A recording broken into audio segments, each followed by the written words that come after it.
अगर आप इस प्रकार के ज्ञानवर्धक पॉडकास्ट देखना चाहते हैं तो इस चैनल को सब्सक्राइब कर लीजिए। धन्यवाद। नमस्कार और स्वागत है आप सबका आज की इस खास चर्चा में। आज हम इस्लाम के अंदर के कह सकते हैं काफ़ी पेचीदा और कई बार ना विरोधाभासी से लगने वाले रिश्ते को समझने की कोशिश करेंगे। हाँ, बिल्कुल। हमारे पास जो भी जानकारी या स्रोत उपलब्ध हैं, हम उनके आधार पर शिया और सुन्नी समुदायों के बीच जो ऐतिहासिक मतभेद रहे हैं, जो संघर्ष रहे, उन पर एक नज़र डालेंगे। लेकिन इसमें एक दिलचस्प बात और भी है जो ये स्रोत सामने लाते हैं। अच्छा, क्या?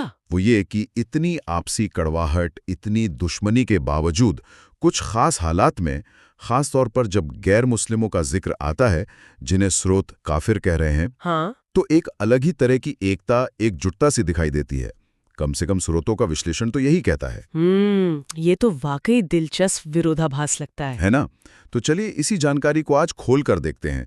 हमारा मकसद यही है कि ये जो ऐतिहासिक संघर्ष है, इसकी जड़ें कहाँ हैं और ये जो जटिल समीकरण है, ये कैसे काम करता है। बिल्कुल। और खासतौर पर जैसा आपने कहा, भारत और पाकिस्तान के संदर्भ में जो कुछ उदाहरण हमें जानकारी से मिलते हैं, उन पर भी बात करेंगे। जरूर। तो शुरुआत करते हैं कुछ हाल की घटनाओं से जिनका जिक्र जानकारी में है। इनसे शायद ये तनाव की परतें खुलें। ठीक है। एक वाकया बताया गया है कि जब भारत में पहली बार ISS के आतंकवादी पकड़े गए थे, हाँ, मुझे याद है ये खबर। तो वो यहाँ हमले की साजिश रच रहे थे। अब देखिए, आमतौर पर कोई भी क्या सोचेगा कि निशाना शायद कोई हिंदू मंदिर होगा या कोई सरकारी इमारत। हाँ, यही पहली सोच आती है। लेकिन जानकारी के मुताबिक ऐसा नहीं था। जब अधिकारियों ने उनसे पूछताछ की, मतलब पूरी तहकीकात हुई, तो पता चला कि उनका निशाना था लखनऊ की एक बहुत जानी मानी शिया मस्जिद। ओहो, शिया मस्जिद। हाँ, और सिर्फ मस्जिद ही नहीं, बल्कि उस मस्जिद के एक मौलवी भी उनके निशाने पर थे। ये बात तो वाकई ध्यान खींचती है। मतलब जैसा स्रोत बता रहे हैं, यहाँ तो आंतरिक मतभेद यानी शिया सुन्नी वाला जो झगड़ा है, उसको एक बाहरी समझे जाने वाले दुश्मन से ज्यादा तरजीह दी गई, ज्यादा प्राथमिकता मिली। सही कह रही हैं आप। ये तो मतलब चरमपंथी समूहों के अंदर भी दुश्मनों की एक अपनी लिस्ट होती है, एक क्या कहते हैं हायरार्की होती है, बिल्कुल उसकी तरफ इशारा है। हाँ, बिल्कुल, कि उनकी अपनी प्राथमिकता सूची में कौन बड़ा दुश्मन है, ये पहले से तय था, और उसमें स्रोतों के हिसाब से शिया समुदाय पहले आ रहा था। कमाल है। और देखिए, ये अकेला उदाहरण नहीं है। जानकारी एक और बड़ा ध्यान खींचने वाला उदाहरण देती है, कश्मीर में मुहर्रम के जुलूस का। अच्छा, हाँ, मुहर्रम। अब जैसा कि हमें पता है, मुहर्रम भारत के कई हिस्सों में मनाया जाता है, और अक्सर जहां हिंदू बहुसंख्यक हैं, वहां तो बड़े आराम से, सद्भाव से मनाया जाता है। हाँ, ये बात तो है। लेकिन जानकारी के अनुसार कश्मीर घाटी में जो सुन्नी बहुल है, वहां शिया समुदाय को दशकों तक, मतलब करीब 30 साल तक मुहर्रम का जुलूस निकालने की इजाजत ही नहीं थी, पाबंदी थी। 30 साल? ये तो बहुत लंबा समय है। हाँ, और जानकारी में ये भी जोड़ा गया है कि जब धारा 370 हटी, उसके बाद हाल ही में सेना की निगरानी में इसे फिर से शुरू करने की परमिशन मिली है। ये तो अपने आप में एक गहरा विरोधाभास है जो जानकारी सामने ला रही है। और स्रोत इस बात पर भी रोशनी डालते हैं कि अगर आप इतिहास देखें तो कश्मीर में इस्लाम फैलाने का जो शुरुआती काम था, वो असल में शियाओं ने ही किया था। अच्छा, ये भी है? हाँ, लेकिन उन्हीं लोगों को जानकारी के मुताबिक अपने इतने जरूरी धार्मिक रिवाज को उसी जगह पर आजादी से मनाने की छूट नहीं थी। तो मतलब जिन्होंने इस्लाम फैलाया, उन्हीं को अपना मुख्य त्योहार मनाने से रोका गया? बिल्कुल। ये स्थिति कई सवाल खड़े करती है कि एक ही मजहब के अंदर ऐसे रिश्ते कैसे बन जाते हैं। और ये मामला सिर्फ भारत तक ही नहीं है ना? जानकारी पाकिस्तान का भी जिक्र करती है। हाँ, पाकिस्तान का भी। वहां बताया गया है कि मस्जिदों में बम धमाके तो जैसे आम बात हो गई है, खासकर जुम्मे की नमाज के वक्त, जब सबसे ज्यादा भीड़ होती है। हाँ, दुखद है, पर ये खबरें आती रहती हैं। जानकारी के अनुसार इन हमलों में सैकड़ों नमाजी मारे जाते हैं, और सबसे बड़ी विडंबना क्या है, मारने वाले भी मुसलमान और मरने वाले भी मुसलमान। जानकारी ये साफ करती है कि ज्यादातर हमले शिया समुदाय को निशाना बनाकर किए जाते हैं और हमलावर सुन्नी होते हैं। बिल्कुल। और इस स्थिति की गंभीरता को दिखाने के लिए स्रोत कुछ आंकड़े भी सामने रखते हैं। हाँ, क्या आंकड़े हैं? बताया गया है कि जब पाकिस्तान बना था 1947 में, तब वहां शिया आबादी करीब 25% थी। अच्छा, एक चौथाई? हाँ, लेकिन आज जानकारी के अनुसार ये संख्या घटकर सिर्फ 15 से 20% के बीच रह गई है। 25 से 15-20, ये तो बहुत बड़ी गिरावट है। बिल्कुल। और स्रोत कहते हैं कि ये आंकड़े और मस्जिदों पर जो लगातार हमले हो रहे हैं, ये मिलकर एक तरह की व्यवस्थित हिंसा और उसके नतीजे में हो रहे जनसंख्यिकी बदलाव की तस्वीर दिखाते हैं। और जैसा कि स्रोत दावा करते हैं, इसका खामियाजा मुख्य रूप से शिया समुदाय भुगत रहा है।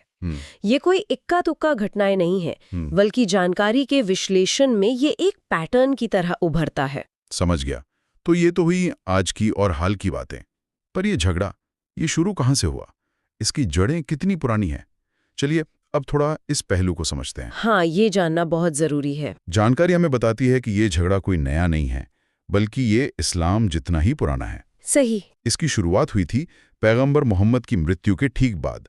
उस वक्त सबसे बड़ा सवाल ये खड़ा हुआ कि उनका उत्तराधिकारी कौन बनेगा, अगला खलीफा कौन होगा। हाँ, यहीं से सारी कहानी शुरू होती है, जैसा स्रोत बताते हैं। यहीं से विभाजन की नींव पड़ी। एक ग्रुप था जो पैगंबर मोहम्मद के दामाद और चचेरे भाई अली को उनका स्वाभाविक उत्तराधिकारी मानता था। उनका मानना था कि नेतृत्व परिवार में ही रहना चाहिए। ये ग्रुप उनका पुरजुआ समर्थन कर रहा था। यही लोग बाद में शिया कहलाए। शिया का मतलब ही होता है अली के समर्थक या अली का गुट। अच्छा, तो शिया नाम वहीं से आया। जी। और दूसरी तरफ एक बड़ा ग्रुप था। उन्होंने मोहम्मद साहब के ससुर और उनके बहुत करीबी साथी अबू बकर को पहला खलीफा चुना। उनका तर्क था कि समुदाय को मिलकर नेता चुनना चाहिए। ये ग्रुप सुन्नी कहलाया। ये नाम सुन्ना से आया है, जिसका मतलब है पैगंबर की परंपराएं। ये लोग कहते हैं कि वो उन परंपराओं का पालन करते हैं। तो ये दो मुख्य धाराएं बन गई। बिल्कुल। और जानकारी का कहना है कि उस वक्त उत्तराधिकार को लेकर जो मतभेद शुरू हुआ, जो संघर्ष शुरू हुआ, वो आज तक, मतलब आप सोचिए 1400 साल बाद भी किसी न किसी रूप में जारी है। 1400 साल? हाँ। और ये सिर्फ कोई राजनीतिक झगड़ा नहीं रहा। इसने धीरे धीरे धार्मिक मान्यताओं, रीतियों, पहचान सबको गहराई से प्रभावित किया और इस्लाम के अंदर ये दो मुख्य धाराएं बन गई। तो ये थी इस बंटवारे की सदियों पुरानी जड़ें। हम उन्हें निशाना बनाया जाता है तो जाहिर है उन्हें सुन्नियों से बहुत नाराजगी होगी। शायद इस्लाम की इस व्याख्या से भी वो खुद को अलग थलग महसूस करते होंगे। हाँ, लॉजिक तो यही कहता है। लेकिन स्रोत कहते हैं, और मैं उनके शब्दों को कोट कर रहा हूं, आपको जानकर शायद आश्चर्य हो कि ऐसा बिल्कुल नहीं है। अच्छा, बिल्कुल नहीं है। तो फिर क्या है? इसके उलट स्रोत एक बिल्कुल अलग तस्वीर पेश करते हैं। उनका दावा है कि जब बात किसी काफिर यानी गैर मुस्लिम के खिलाफ कुछ करने की आती है या उसके विरोध में खड़े होने की बात होती है, तो अक्सर ये दोनों ग्रुप शिया और सुन्नी एक साथ आ जाते हैं। ये पहलू, जैसा स्रोत इसे दिखाते हैं, काफी सोचने वाला है। ये वाकई एक जटिल विरोधाभास है जिसे स्रोत उजागर करने की कोशिश कर रहे हैं। स्रोत इसका विश्लेषण कुछ इस तरह करते हैं कि देखिए, इन दोनों समूहों के बीच भले ही कितने गहरे ऐतिहासिक, धार्मिक मतभेद हों, लड़ाइयां हों, हाँ, लेकिन एक साझा आसमानी किताब या धर्म ग्रंथ ने कथित तौर पर एक साझा दुश्मन भी बता रखा है, यानी काफिर। और स्रोत का तर्क ये है कि ये जो साझा दुश्मन की अवधारणा है, ये कई बार इनके आपसी झगड़ों पर भारी पड़ जाती है। मतलब कॉमन एनिमी वाली बात। हाँ, कुछ वैसा ही। स्रोत के अपने शब्दों में कहें तो आसमानी किताब ने बता रखा है कि दोनों का साझा दुश्मन कौन है। तो स्रोत के मुताबिक एक बाहरी दुश्मन की मौजूदगी अंदर की दरारों को कम से कम कुछ खास हालात में पाट सकती है। अच्छा, इसी बात को और साफ करने के लिए स्रोत अहमदिया मुसलमानों का भी उदाहरण देते हैं, है ना? हाँ, बिल्कुल। अहमदिया समुदाय का जिक्र भी आता है। इस्लाम में तो बहुत से लोग अहमदियों को मुसलमान मानते ही नहीं, उन्हें इस्लाम से बाहर समझा जाता है। पाकिस्तान जैसे कई मुस्लिम बहुल देशों में उन्हें कानूनी तौर पर भी गैर मुस्लिम घोषित किया गया है और उन्हें काफी उत्पीड़न का सामना करना पड़ता है। हाँ, ये हकीकत है। लेकिन स्रोत का दावा है कि इस सब के बावजूद अहमदियों को भी कथित तौर पर यह पता है कि काफिर उनका साझा दुश्मन है। स्रोत ये भी याद दिलाते हैं कि पाकिस्तान बनाने में अहमदियों का बड़ा योगदान था। हालांकि बाद में उन्हें उसी देश में गैर मुस्लिम करार दे दिया गया। हाँ, ये विडंबना भी स्रोत सामने रखते हैं। तो ये दिखाता है कि स्रोत के अनुसार ये दुश्मन वाली परिभाषा कितनी पक्की रह सकती है, भले ही ग्रुप के अंदर की अपनी स्थिति बदल जाए। हाँ, स्रोत जिस तरह से इसे पेश कर रहे हैं वो यही दिखाता है कि ये धार्मिक पहचान और दुश्मनी की परतें कितनी उलझी हुई हो सकती हैं। एक तरफ तो गहरे आंतरिक संघर्ष है, बहिष्कार है, और दूसरी तरफ स्रोत एक बाहरी अन्य के खिलाफ एक कथित एकता की बात कर रहे हैं। हाँ। और यहाँ ये समझना जरूरी है कि ये स्रोत का अपना विश्लेषण है, उनकी अपनी व्याख्या है जो वो इन घटनाओं और ऐतिहासिक संदर्भों से निकाल रहे हैं। बिल्कुल। उनका तर्क ये है कि एक ऊपर के लेवल की साझा पहचान जैसे इस्लामिक पहचान और एक साझा दुश्मन की जो अवधारणा है वो निचले स्तर के आपसी झगड़ों जैसे शिया सुन्नी या सुन्नी अहमदिया के होते हुए भी बनी रह सकती है और जरूरत पड़ने पर वो सक्रिय भी हो सकती है। इस पूरी जटिल स्थिति को, मतलब ये अंदरूनी झगड़े और बाहरी एकता का जो विरोधाभास है, इसको और अच्छे से समझाने के लिए स्रोत एक बड़ी दिलचस्प उपमा का इस्तेमाल करते हैं। एक फुटबॉल टीम की। हाँ, वो फुटबॉल टीम वाली एनालॉजी वो काफी अनोखी है ना। वो कहते हैं कि इस्लाम के अंदर के जो अलग अलग ग्रुप्स हैं उन्हें एक फुटबॉल टीम की तरह देखा जा सकता है। हाँ। इस टीम में स्रोत के अनुसार अहमदिया जो हैं वो गोलकीपर की भूमिका में है। गोलकीपर, अच्छा। हाँ, शिया जो हैं वो डिफेंडर हैं, यानी रक्षा पंक्ति में। ठीक है। सुन्नी जो है वो मिडफील्डर की तरह हैं, जो खेल को कंट्रोल करते हैं, बनाते हैं। और वहाबी यानी इस्लाम की जो एक ज्यादा कट्टरपंथी या रूढ़िवादी धारा के अनुयायी माने जाते हैं, वो स्ट्राइकर की भूमिका में है, जिनका काम है गोल करना। अच्छा, गोलकीपर, डिफेंडर, मिडफील्डर, स्ट्राइकर, पूरी टीम बना दी। हाँ, पूरी टीम। हाँ, और स्रोत इस उपमा को आगे बढ़ाते हुए कहते हैं कि इन सभी खिलाड़ियों का यानी इन सभी समूहों का कथित गेम प्लान एक ही है। क्या है वो गेम प्लान? स्रोत के शब्दों में उनका लक्ष्य है हिंदुत्व के पाले में गोल दागना। हिंदुत्व के पाले में गोल दागना। हाँ, अब यहाँ ये साफ करना जरूरी है कि स्रोत हिंदुत्व शब्द का इस्तेमाल शायद एक व्यापक अन्य या विरोधी के प्रतीक के तौर पे कर रहे हैं, न कि सिर्फ किसी एक खास राजनीतिक विचारधारा के संदर्भ में। अच्छा, मतलब एक बाहरी विरोधी के तौर पर। हाँ, ऐसा लगता है। और स्रोत का निष्कर्ष इस उपमा के आधार पर यह है कि ये जो हमें शिया सुन्नी या दूसरे ग्रुप्स के बीच लड़ाई दिखती है ना, वो असल में इस बात की लड़ाई है कि इस्लाम रूपी माफिया का डॉन कौन होगा। ओहो, इस्लाम रूपी माफिया का डॉन कौन होगा? ये तो बहुत तीखी टिप्पणी है। ये स्रोत का प्रस्तुत किया गया एक बहुत ही खास और तीखा विश्लेषण है जो इन समूहों के आपसी रिश्तों और उनके कथित साझा बाहरी लक्ष्यों को एक बहुत ही विशिष्ट नजरिए से देखता है। ये उपमा भले ही थोड़ी सरलीकरण लगे, लेकिन ये स्रोत के मुख्य तर्क को बड़े प्रभावी ढंग से सामने रख देती है। ये फुटबॉल टीम वाली उपमा वाकई सोचने पर मजबूर करती है। हाँ, ये स्रोत के उस दावे को बल देती है कि अंदरूनी तौर पर चाहे कितनी भी खींचतान हो, लक्ष्य एक ही दिशा में है। बिल्कुल। स्रोत का ये नजरिया है कि ये समूह अलग अलग भूमिकाएं निभा रहे हैं। जैसे आपने बताया, डिफेंडर गोल बचा रहा है, मिडफील्डर खेल बना रहा है, स्ट्राइकर गोल कर रहा है, लेकिन पूरी टीम एक ही मकसद से खेल रही है, ऐसा स्रोत का मानना है। बिल्कुल। और वो जो डॉन कौन होगा वाली टिप्पणी है वो भी महत्वपूर्ण है। हाँ, उसका क्या मतलब है? स्रोत का इशारा शायद इस तरफ है कि ये जो अंदरूनी संघर्ष है वो असल में सत्ता और नेतृत्व का संघर्ष है। अच्छा, पावर स्ट्रगल। हाँ, कि ये जो कथित साझा लक्ष्य है उसे हासिल करने की मुहिम का लीडर कौन होगा, किसे ज्यादा इंपॉर्टेंस मिलेगी, किसका तरीका सही माना जाएगा, किसकी व्याख्या चलेगी। समझ गया। लेकिन जो मूल लक्ष्य है स्रोत के अनुसार वो सबका एक ही रहता है। तो ये व्याख्या इन संघर्षों को सिर्फ धार्मिक मतभेद के तौर पर नहीं देखती, बल्कि सत्ता संघर्ष के रूप में भी देखती है, जिसका आधार एक साझा बाहरी एजेंडा है। कम से कम स्रोत का दावा तो यही है।